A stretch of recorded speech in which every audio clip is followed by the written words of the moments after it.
Ladies and gentlemen, welcome to the afternoon session. We are looking forward to two very interesting people and talks from the US. Let me introduce you to the first. I'm looking forward very much to present Debbie Millman to you. She's an award-winning designer and educator in branding and design. She wrote no less than 6 books about branding and design, and she set up the world's first podcast on design. It's called Design Matters. I'm sure a lot of you know it. And she's talking at TYPO Berlin for the very first time. And she just told me that she will present the history of her podcast, Design Matters, for the very first time in full length.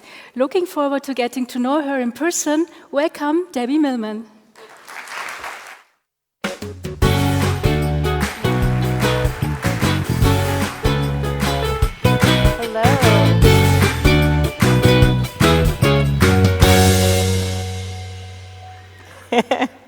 Hi, everybody. Thank you so much for having me. I'm so honored to be here today. I'm going to be presenting the full history of my podcast, Design Matters. I've only presented a very small presentation like this before, just sort of an overarching sort of top moments of the history. And I enjoyed discovering all of the ephemera from 12 years ago so much that I went overboard and looked for everything that has ever been created about the show in any way and decided to make it into a full-length presentation. And I also have a little surprise in the middle of it, which I think will be really, really entertaining. But I do want to say I am very sorry for the way a lot of this is going to look. I did not create the internet standards in 2005. It was really ugly out there. And so a lot of what you're going to see is as it was back then. So, hello, I am Debbie Millman, and I am a designer and an author and an educator. And the probably biggest thing that I do in my life right now is hosting a podcast called Design Matters. And I've been doing it for 12 years, and it was quite an accidental journey and filled with lots of bumps and lots of obstacles. But one of the things that I have found to come quite naturally is the curiosity that I have about people. I've always been inordinately interested in people. And I used to say at the very beginning of Design Matters, was the podcast was sort of a permission slip for me to be nosy, for me to ask any of the questions that I wanted to ask of anybody that I admired, and they had to answer. And they didn't have to ask me anything in return. So one of my favorite questions at the beginning of the podcast to ask, and one that I'm still really endlessly fascinated about, is this. What did you want to be when you grew up? I'm endlessly fascinated by the arc of a person's life, of the trajectory and the way that we discover ourselves and what we're interested in and what we want to do and be. And I often ask this question of young people as well. I asked this question to a young woman in her teens, and she had the best answer that I've ever heard. When I asked her what she wanted to be when she grew up, she looked at me without beating an eye, and she said, everything. I did not feel that way when I was growing up.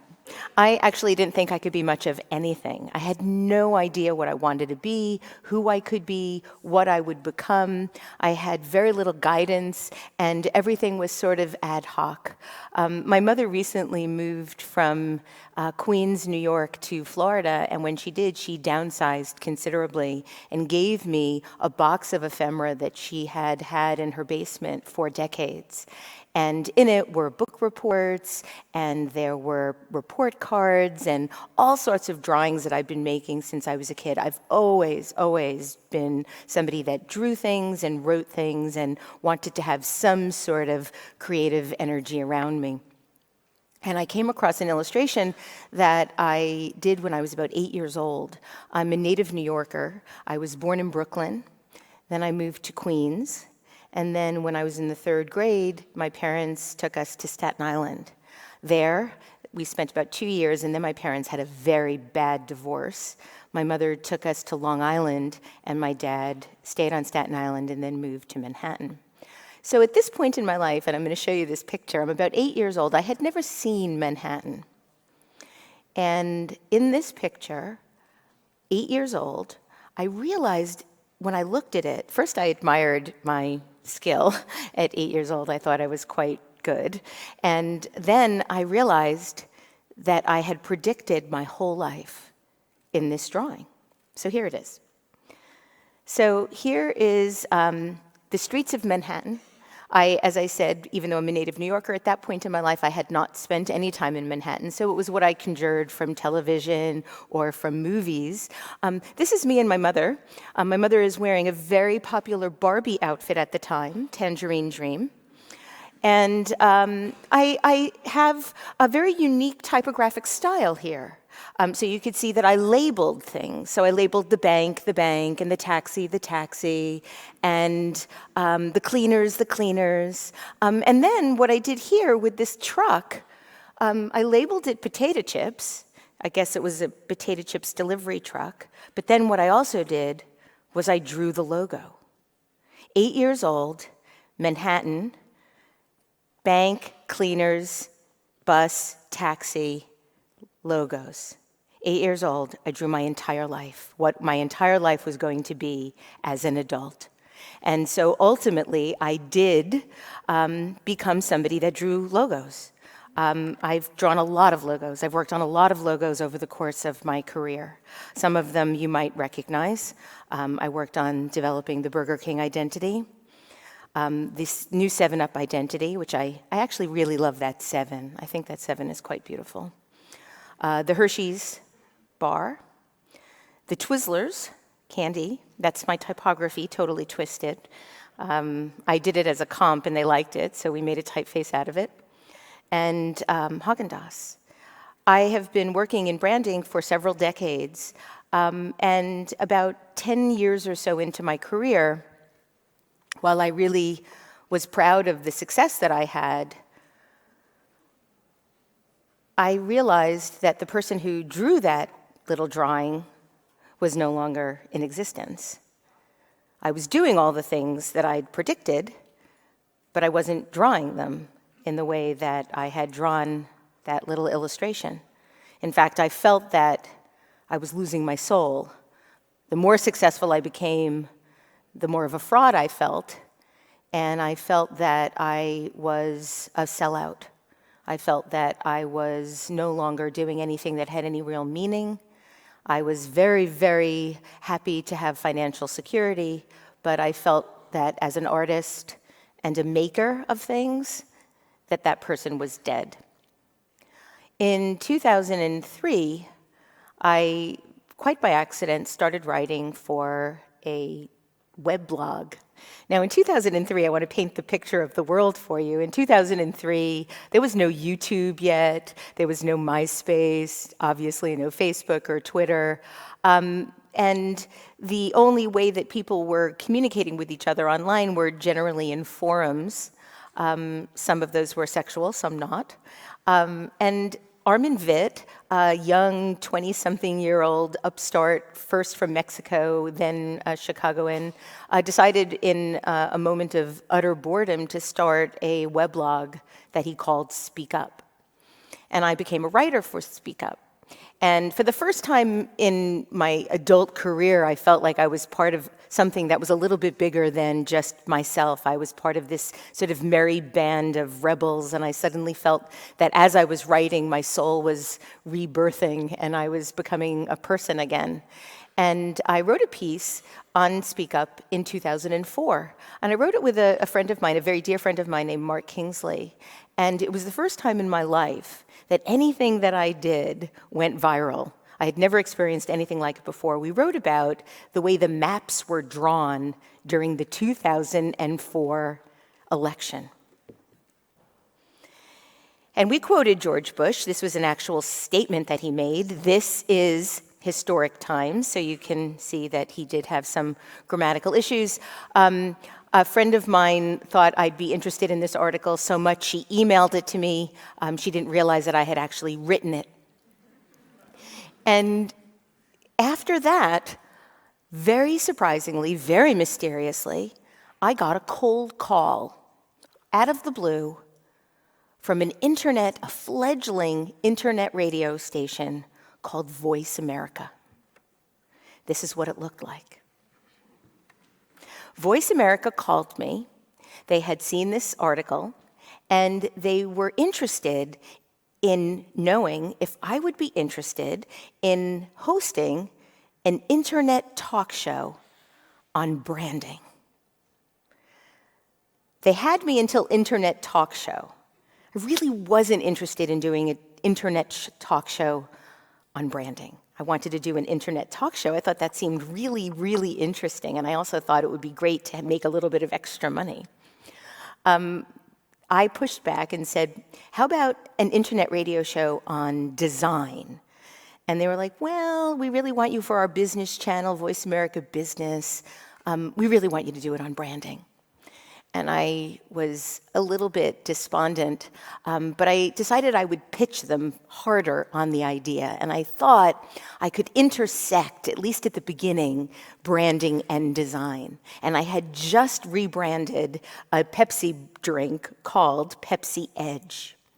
And in that week that I was doing this negotiating, The Apprentice was on television.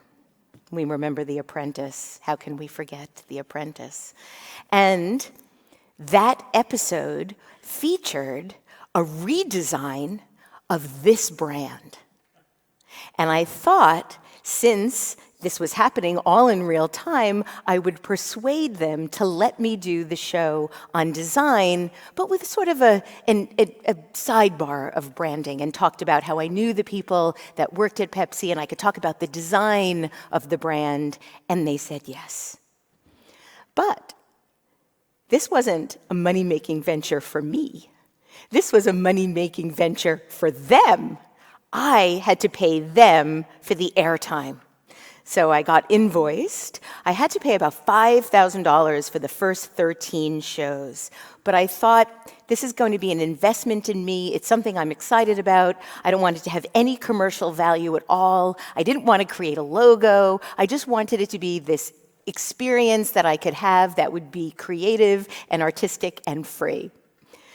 They gave me this talk show host training manual. And this was the way we did the schedule.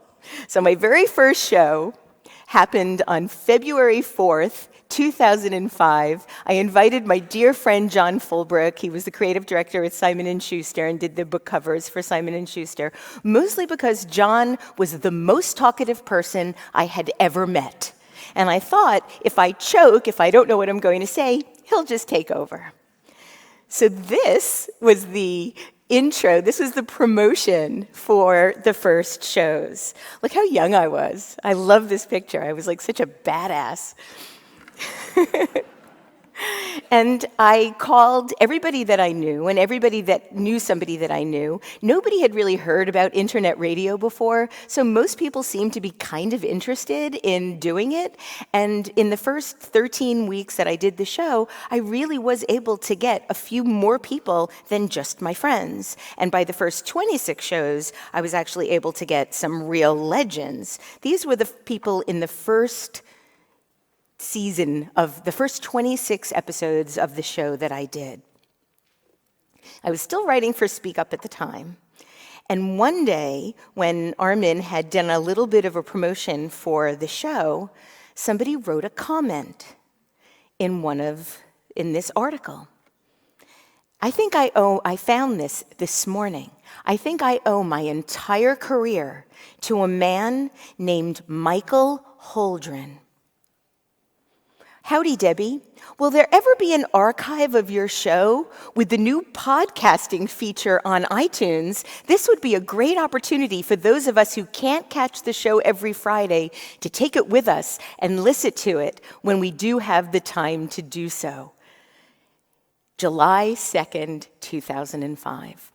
Bryony, Armin's wife, had already been putting up some of the posts on Speak Up that she was reading out loud, sort of audible type pieces. She was putting up on the internet as well, and I thought, if Bryony is doing it and Michael Holdren thinks I should do it, why not do it? And so here you could see October 11th, 2005, Design Matters went on iTunes as the first ever design podcast. Now,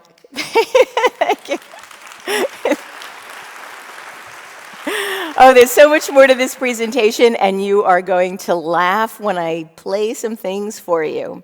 So very quickly, it became one of the most listened to podcasts on iTunes, but that's because there were very few podcasts on iTunes. There wasn't a podcast section. So this was the picture that I used for Design Matters. This was in, I guess, the next year after that, and it was, I think, 82 here, but I think there were 100 podcasts, so 82 isn't that good. But what was really interesting was the reach. All of a sudden, I started hearing from people that were listening to the podcast, sometimes using the podcast in school environments, and I was getting things in the mail from people of things that they were making while they were listening to the show. So I had a school, Old Dominion University, did posters in one of the design classes of my guests. I started getting comic books, drawn notices. At the very beginning of the show, the first 100 episodes that I did, I used to do a monologue at the beginning of the show where I talk a little bit about my feelings and my thoughts, and it was sort of polarizing. Some people loved that part of the show, thought it was the best thing ever, and other people thought it was completely self-effacing and too self-referential and really narcissistic. It was hard to get some of those comments on iTunes, so ultimately I decided I wanted to take all of my energy and focus it on my guests, and I stopped doing the monologues. But at the beginning, somebody here wrote a poem deconstructing a podcast intro. The only person to ever cancel on me at the last minute was David Carson. He didn't show up, and this was after he had asked me to be on the show, and someone actually wrote a comic about the fact that he didn't show up. I had all of these amazing drawings. And then, again, because Speak Up and Design Matters really were very much interwoven at the beginning, I had written a comment to a piece about what graphic design was and was becoming and how we were able to make a difference. And here on August 30th, 2003, at 11:22 a.m., I said, so we can talk about making a difference or we could make a difference. Never ever thinking that that line would come back to haunt me.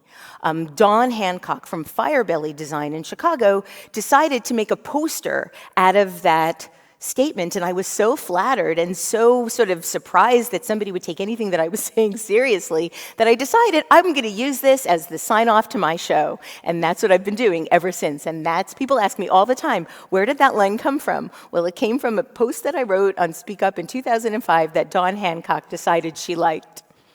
After this, I started to get invitations to do shows, live shows at AIGA chapters or conferences around the United States. This was one of my favorites. This was one that where I interviewed John Foster, the designer John Foster, and I thought this minimal poster was really terrific, taking both of the things that I guess we're most known for, our own iconography, his mustache, and my glasses. I was invited by Adobe to do a four-part series in their offices in California, and at that point, they wanted to have a poster. Now, I had no graphics for my show. I had a picture that I liked of myself. Most people thought when they looked at that picture I was a redhead. That was it. That was all I had. So I called up my good friend Marion Banshees, and I asked her if she would help make this poster, and she did. So she created this gorgeous poster, this wonderful identity, and I did this four-part series with Alan Dye, Dave Eggers, Elliot Earls, and Marion. So at this point, I'm starting to think about who do I want to be on the show? Who are my heroes? And I'm really reaching. I'm sending emails to almost anybody that I can find an email address for that I had a hero worship for. And one of the people that I was madly, madly in love with and trying so hard to get an interview with was Lawrence Weiner. Lawrence Weiner is a conceptual artist, one of the forefathers of conceptual art, and a friend of mine worked in a gallery that had some of Lawrence Weiner's work. And I begged Lance to let me write to Lawrence and invite him to be on the show. And he didn't really want to give me the email address, so he decided he would write to Lawrence and see if Lawrence would be willing to get an email from me, and Lawrence said yes. I sent the email, and then I got a phone call from Lawrence Weiner. And Lawrence said he wanted to be on the show, but he didn't want to do it in my office where I taped the show. Now, this is 2005, 2006. I was taping the show face to face with my guest. We were each holding a landline, a headset. Their person would sit on the other side, opposite from me. I would sit with my headset. They would sit with their headset. And have you ever been on a landline in a house where you pick up a line and somebody's already on the phone and you hear an echo? That's what it was like when I taped my shows. That's what I heard. It was very, very distracting. So on the one hand, I was really happy that Lawrence didn't want to do that, but I didn't know how I would do the show. Get two phones in his office. It was not something that I felt like I could do. And here I have him on the phone saying, I want to do it, but let's do it in my studio. And the only thing I could think of to say was, okay. And I hung up the phone and I'm like, oh my God, what am I going to do? How am I going to, I've never done a show any other way other than in my office, two phones, face to face. How am I going to do this? And then I realized that I was limiting my own ideas about what was possible. And I thought, he wants to do it in his studio. He's one of the world's most acclaimed conceptual artists. Why not see if I could videotape it? And I called my dear friend, the late, great Hillman Curtis. I told him I had no money, I had no budget. I said, do you want to do this? He said, yes. And we went to Lawrence Weiner's studio, and we taped the first ever videotape version of Design Matters. It's only about 4 minutes, but I'm going to show it to you. I really think it's one of the best things that we ever did. This is Lawrence Weiner, in case you aren't familiar with his work. This is the way it looked in his studio. And this is a very short Design Matters episode.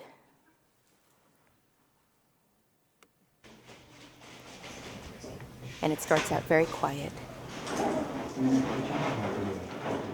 You're going to love the typography in this.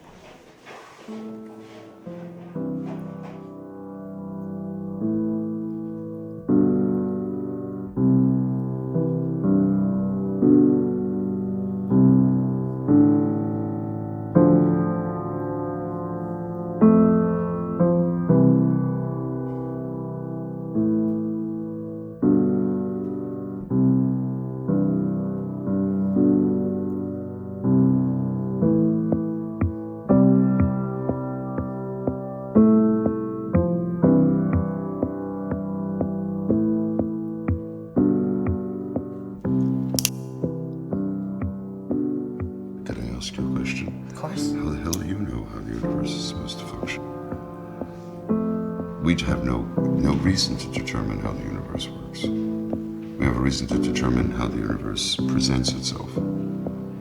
What's set upon the table sits upon the table, and that one I'll go with. That stone on the table can be used to crack your bones, or it can be used to build a house. It's still the same stone on the same table. And that's where I stop as an artist.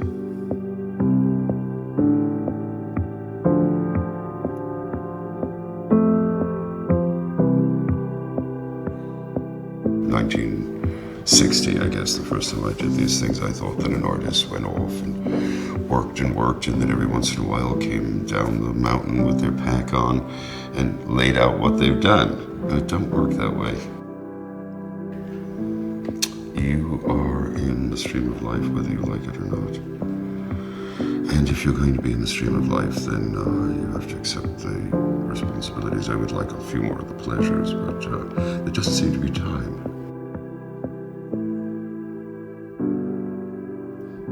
I see all the drawings I do as sort of star maps.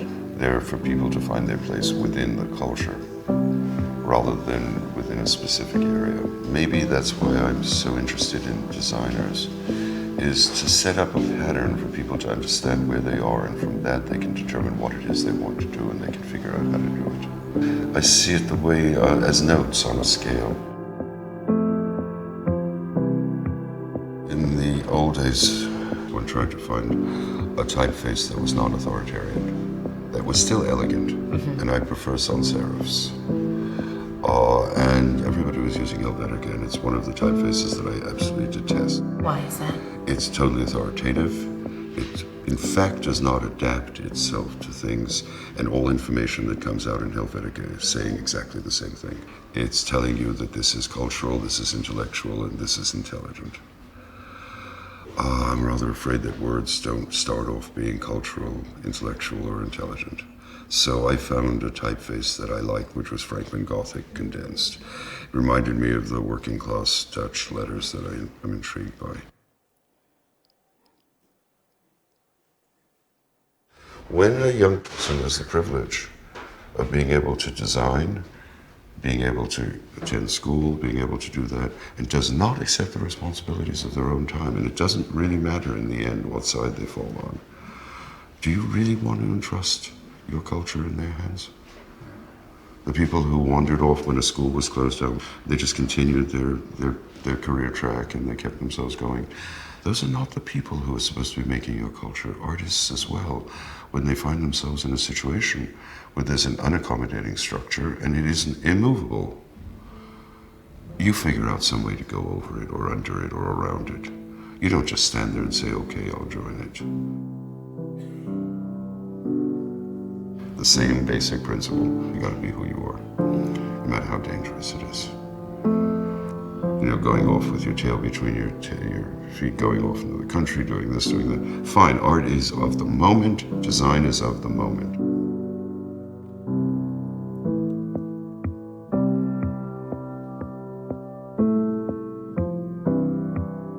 So the late, great Hillman Curtis made that.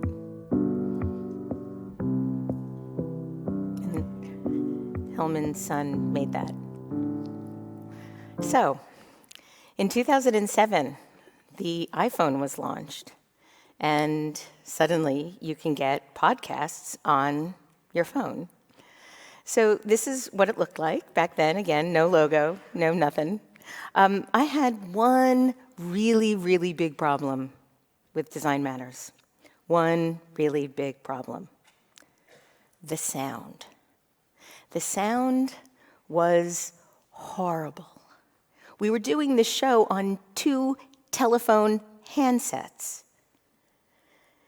I'm going to play.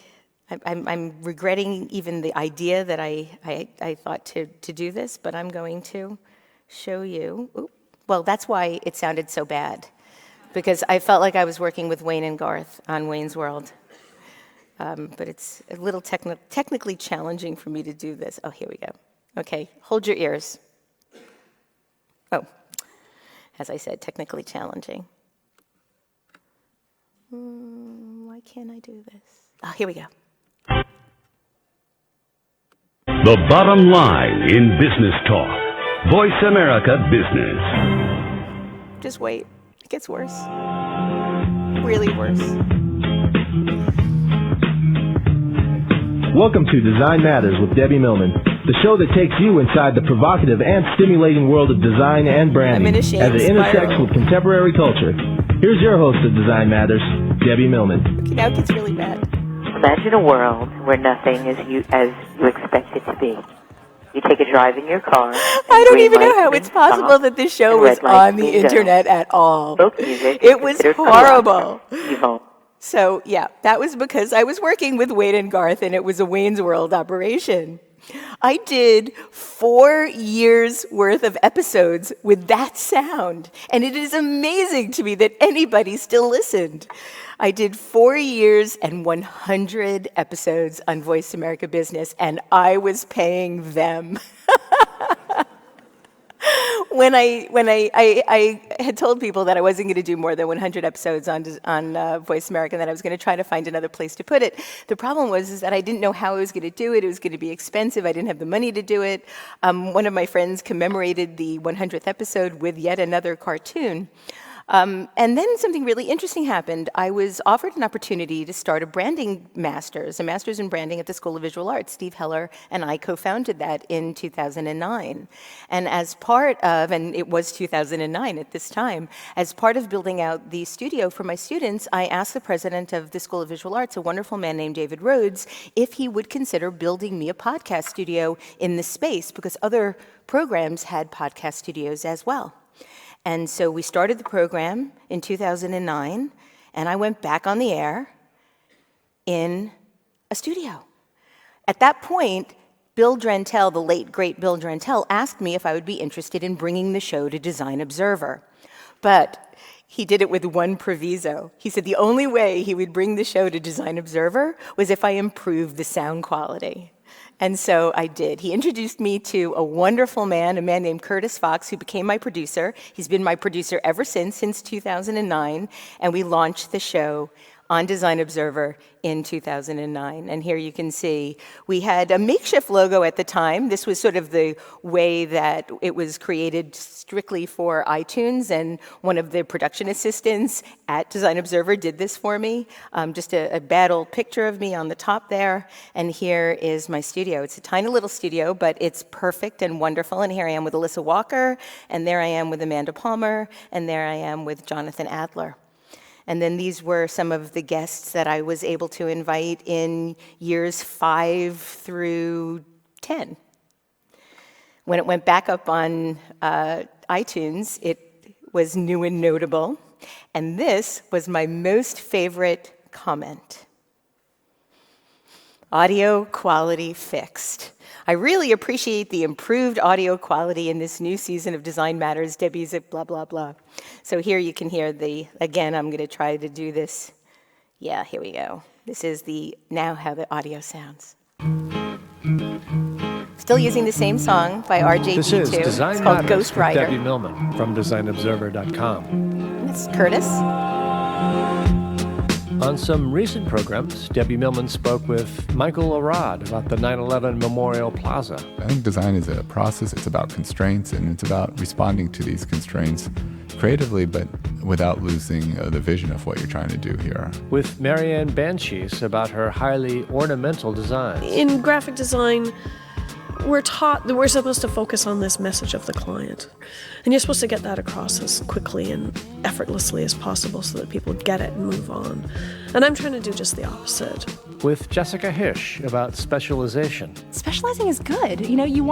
When you get a tattoo, you don't, just because you buy a tattoo gun doesn't mean you want to give yourself a tattoo. And with Stephen Heller about how he obtained erotic photos from a Japanese artist when he worked for a sex magazine. She would call on the phone and say, I have all these pictures for you, and if you want me to come over and do something to you, I will. We needed the pictures because they were free. So that's how the show sounds now. We try for this really intimate, warm sound.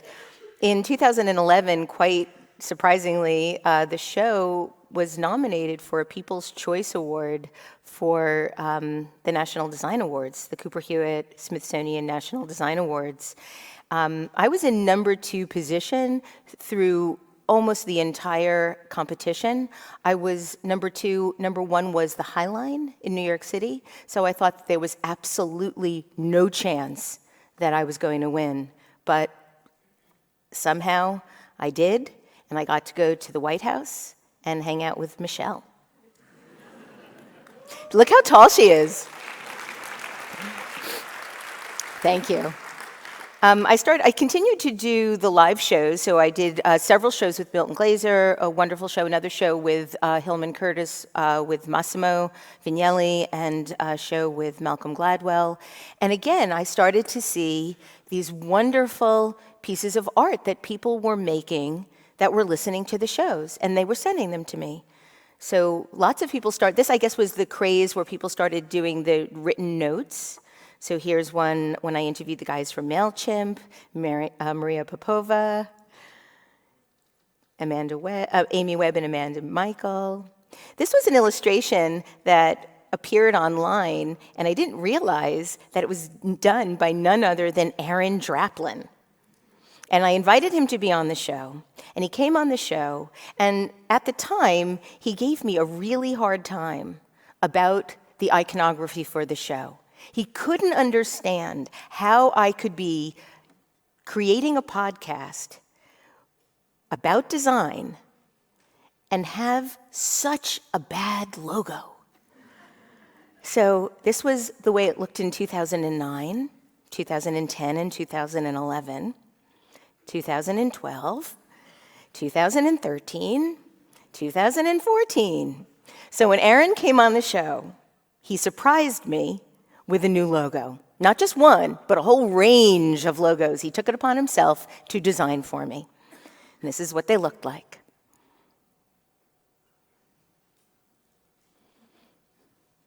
I think he felt really, really good about this one. But they didn't feel like me. And I remembered, but I agreed with him. I thought, you know what, maybe I should, after 10 years, have a logo for the show. And I remembered in 2004, I had won an illustration in an auction at the AIGA New York chapter. And the prize was an illustration by Christoph Niemann. Yeah, that's what he made.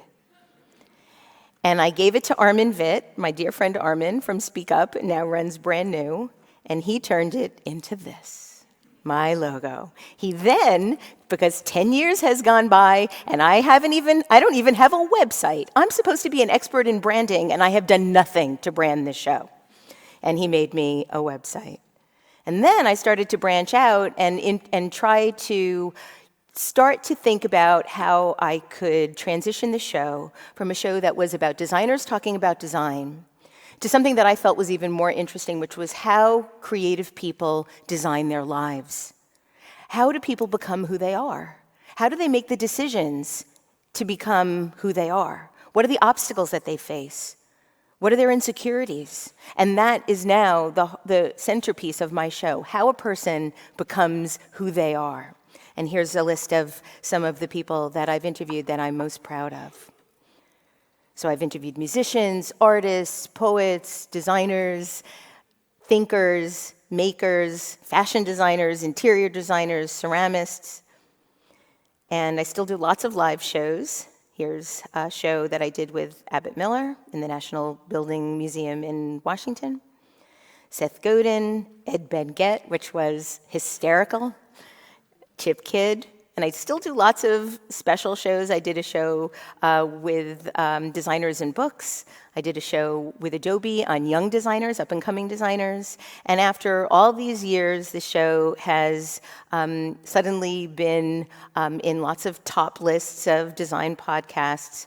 And in 2015, the biggest honor of all was iTunes named it one of the best podcasts on iTunes. And that was 10 years after I started the show. 10 years. Thank you. Once in a while, I'm the #1 podcast in design. The highest I've ever gotten in all of iTunes is 50, but I love the fact that I was higher than Rachel Maddow. And after 12 years and over 300 episodes, I've had a Barbie made. This is the Design Matters Barbie. And I've had a Lego made.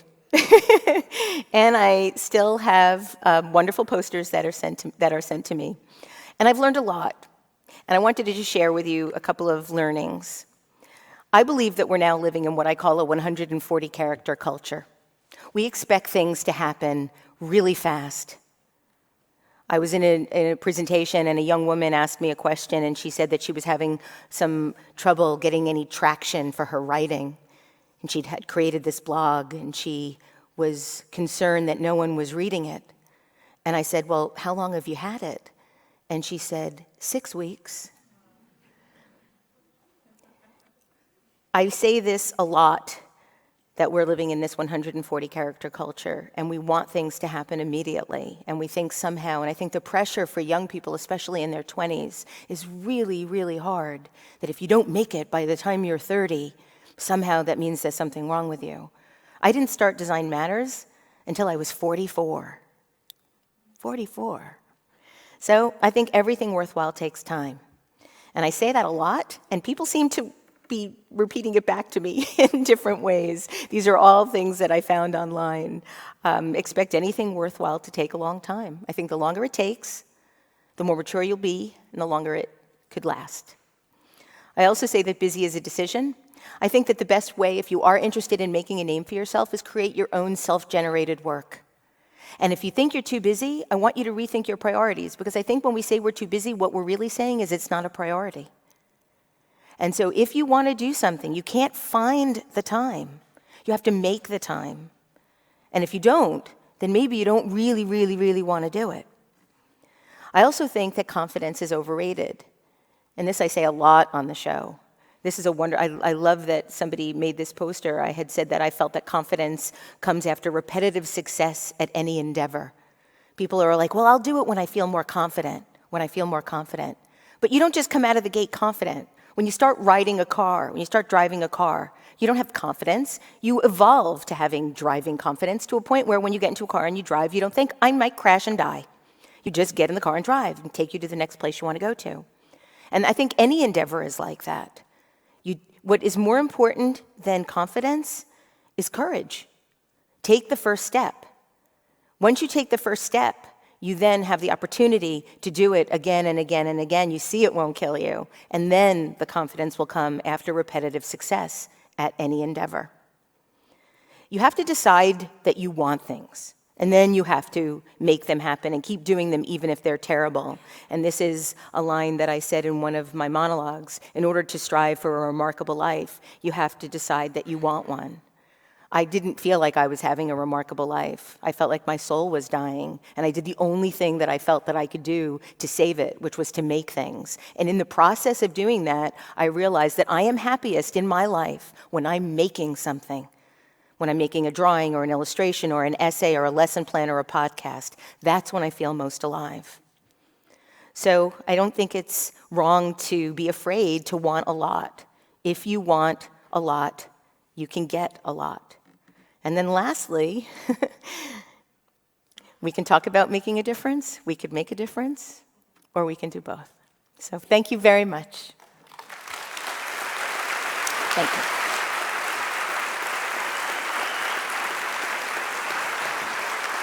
Thank you. Thank you very much, Debbie. I loved your talk. Thank you. And I love your work. Thank you. And I love the bit of about 4 years and the bad sound and still getting your messages through. Yes. So that was really a proof that content matters. Yeah, I think the reason that people liked the show, even though it sounded so bad, was because of the people that I had. I was riding the coattails of my great guests, essentially. Yeah. And I also loved the fact that you, as a branding expert, didn't have a website for so many years. I think you provided a lot of courage to us as well. Well, I think that for me it was, I don't want to taint this with anything I'm doing in my professional life. And I think that was probably something that wasn't that smart, but I still feel okay about doing it. I think it was super smart, everything you did. What's next? Just continuing to do it. I want to do this for the rest of my life. We're looking forward to that. Will you come back to Berlin and tell us about it? Yes. Thank you so much again. Thank you. Thank you, everybody.